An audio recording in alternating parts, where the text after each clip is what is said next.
नमस्कार दोस्तों, welcome back to my channel friends. मैं आप सबका अपने चैनल स्टॉक्स फॉर लाइफ में बहुत स्वागत करता हूं। Welcome to STFL family.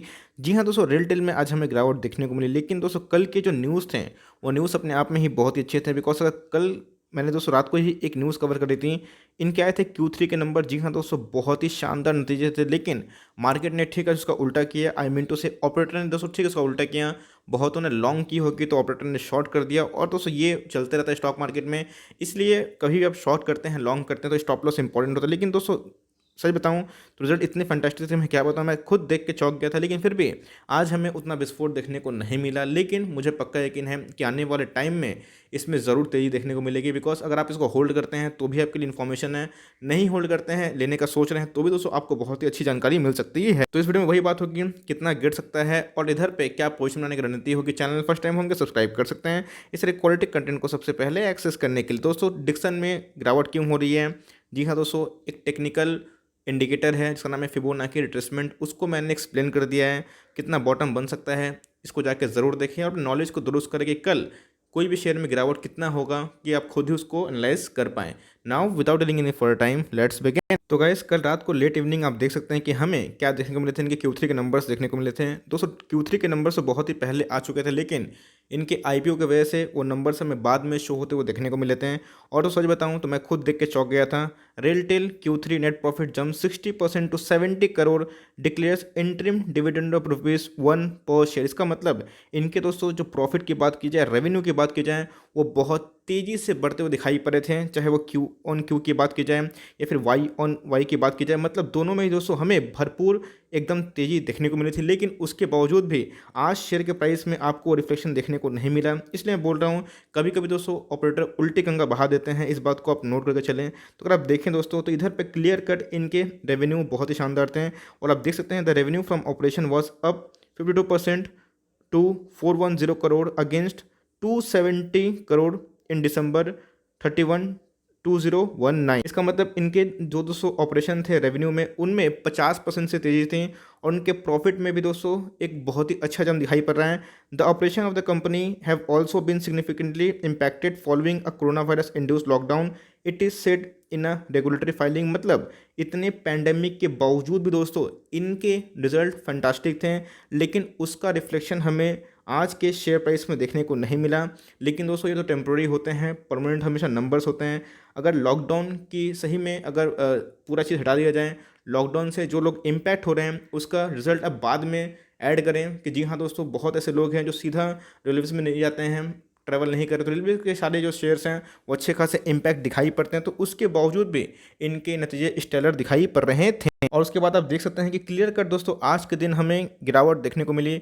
जो ओपनिंग होती है दोस्तों वो गैप अप ओपनिंग होती है। ये कल का प्रीवियस क्लोज है, और ये 143 के लगभग दिखाई पड़ता है। 2-2.5% की हमें ओपनिंग में तेज़ी देखने को मिलती है। उसके बाद हमें क्या देखने को मिलता है, क्लियर कट वहाँ पे प्रॉफिट बुकिंग या फिर जो भी होता है दोस्तों ऑपरेटर का जो उल्टा चाल क्लियर कट दिखने को मिलता है। लेकिन इससे आपको कंक्लूजन नहीं निकालना है, बिकॉज रिजल्ट तो अच्छे थे, लेकिन इसमें और भी मजबूत न्यूज़ थी। चूँकि दोस्तों कल मैंने इस न्यूज़ को कवर किया था, तो मेरा फ़र्ज़ बनता है कि आप सबको और भी अच्छा से गाइड करना, क्योंकि दोस्तों मैं आधा अधूरा न्यूज़ कभी किसी को पहुंचाता नहीं हूँ। और सबसे इंपॉर्टेंट चीज़, इन सब शेयर प्राइस सबको घबराना नहीं है, बिकॉज नतीजे बहुत ही अच्छे थे। और अपकमिंग टाइम्स में दोस्तों ये कॉन्फिडेंस और भी बिल्ड करता है कि और भी नतीजे अच्छे हो सकते हैं। क्योंकि महज दोस्तों 2 दिन पहले ही आप देख सकते हैं कि इनको 153 करोड़ का ऑर्डर देखने को मिला था, जिसकी वजह से हमें 8% की जबरदस्त तेजी देखने को मिल रही थी। तो गाइस करना क्या है, सबसे इंपॉर्टेंट है, अगर आप देखें रेलटेल का जो IPO है दोस्तों, वो हमें लिस्टिंग के बाद अच्छा खासा गेन देखने को मिला था।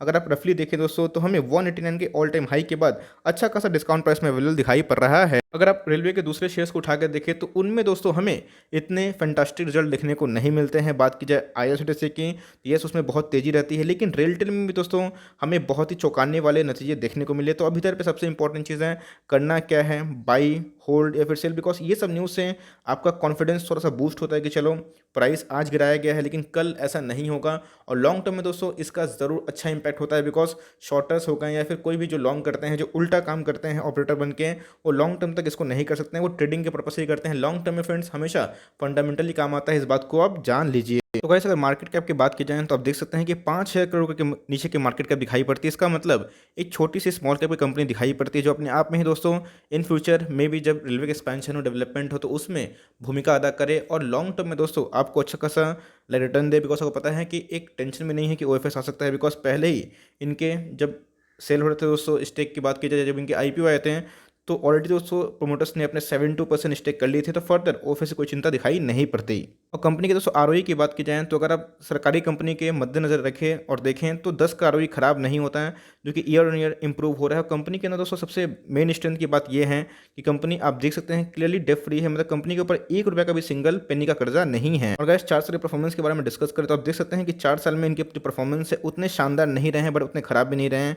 एक तो कंपनी के ऊपर दोस्तों बहुत ही ज़्यादा खर्चा होता है, ऑफकोर्स जिस डिपार्टमेंट में काम करते हैं, इंस्टॉलेशन हो गए, वाईफाई हो गए, रेलटेल के आपको पता है कि बहुत सारे जो ऑप्टिकल फाइबर्स में हमें देखने को मिलते हैं, तो उसमें दोस्तों हमें जो ग्रोथ है वो थोड़ा सा सैचुरेट देखने को मिलती है। बट उस हिसाब से कंपनी की अगर आप ग्रोथ देखें पिछले कुछ सालों में ठीक ठाक ही रहे हैं। कंपनी के प्रॉफिट की बात की जाए तो एक सैचुरेशन देखने को मिल रहा है। बट दोस्तों इस बार जो इनके प्रॉफिट हुए हैं और जिस डिपार्टमेंट में काम करती है, तो आने वाले टाइम में दोस्तों रेलवे के नेटवर्क को छोड़ के दोस्तों इनके जो आईसीटी डिपार्टमेंट है उसमें मुझे पक्का तेजी की उम्मीद है। टेलीकम्युनिकेशन डिपार्टमेंट की बात की जाए तो रेलटेल में दोस्तों आने वाले टाइम में बहुत ही ज़्यादा खपत हो सकता है इंटरनेट का, तो इसको सीधा बेनिफिट मिल सकती है। तो गाइस आप देख सकते हैं कि मार्केट बंद होने के बाद क्लियर कट इधर पे एक बाई ऑर्डर लग चुका है 2381 क्वांटिटीज़ का। आप देख सकते हैं ये आफ्टर मार्केट ऑर्डर आप देखिएगा, जहाँ पे ऑर्डर बुक में आपको क्लियर कट देखने को मिल रहा है।